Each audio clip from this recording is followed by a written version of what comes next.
Hello, I'm Thomas Rodi, Archbishop of Mobile. And as we continue this year, the Eucharist and the Parish in our Archdiocese that last until the end of November, the end of the church calendar year, I'd just like to make you aware of a very special video which has been prepared for this year. This video is about Bishop Portier, our first bishop, who came to Mobile in 1825.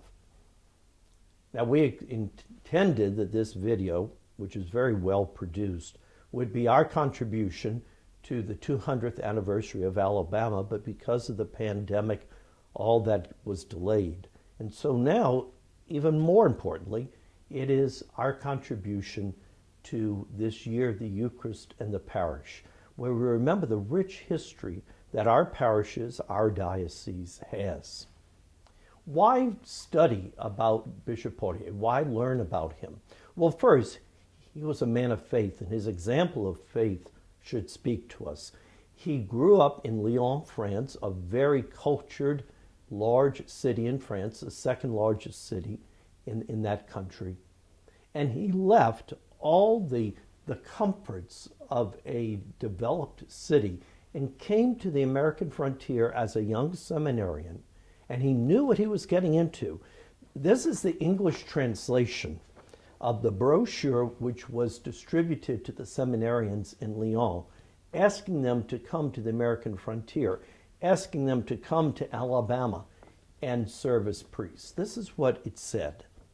"We offer you no salary, no recompense, no holidays, no pension, but much hard work, a poor dwelling, few consolations, many disappointments, frequent sickness, a violent or lonely death, and an unknown grave."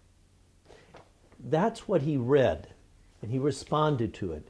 He said, "I trust God, and wherever God wants me to go, I'm willing to face the challenge." And so he came here, and he served as our first bishop. And so as a man of faith, he gives us such an example. But also, as much as times change, situations change, the same challenges that he faced are the challenges that we face today.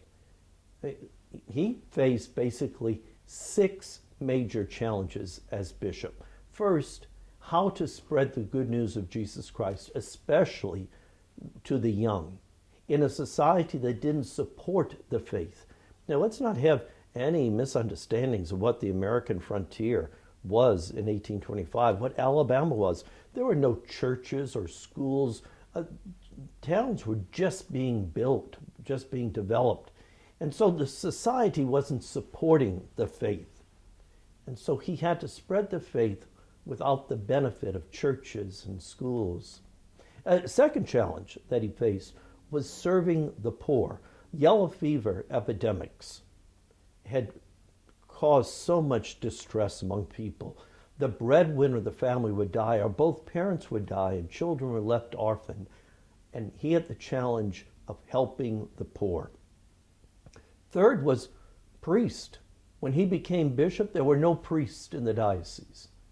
And he would go back to Lyon, France, and challenge young seminarians and young priests to come to Alabama and build up the church. But to get enough priests, it was always a challenge for him. Fourth, immigrants. Immigrants were coming to Alabama, and they didn't speak the same language as the priests. Remember, Alabama had been a French colony.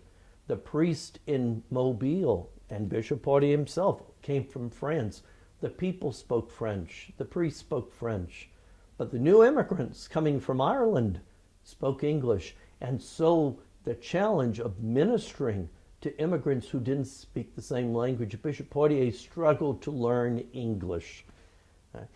The fifth challenge he faced, how to pay for the ministries of the church, to share the faith, to take care of the poor, to educate future priests. And the sixth, quite frankly, was the scandalous behavior of a priest. What are the challenges which I face today as Archbishop of Mobile? The same ones.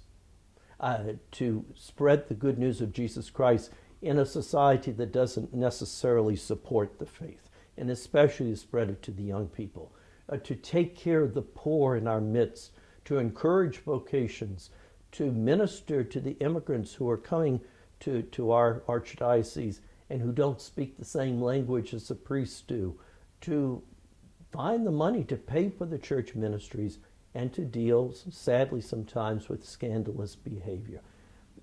The situations may change, but really the challenges are the same. And learning from the past helps us to deal with the challenges of the present. And so I urge you to listen to this video. It's well done. Beginning Monday, April 26th, it will be available on the Archdiocesan website. That's mobarch.org, and on the Archdiocesan Facebook page. And so I urge you to watch this well-done film to learn about our history, but also it will encourage us to live the faith today. May God bless you.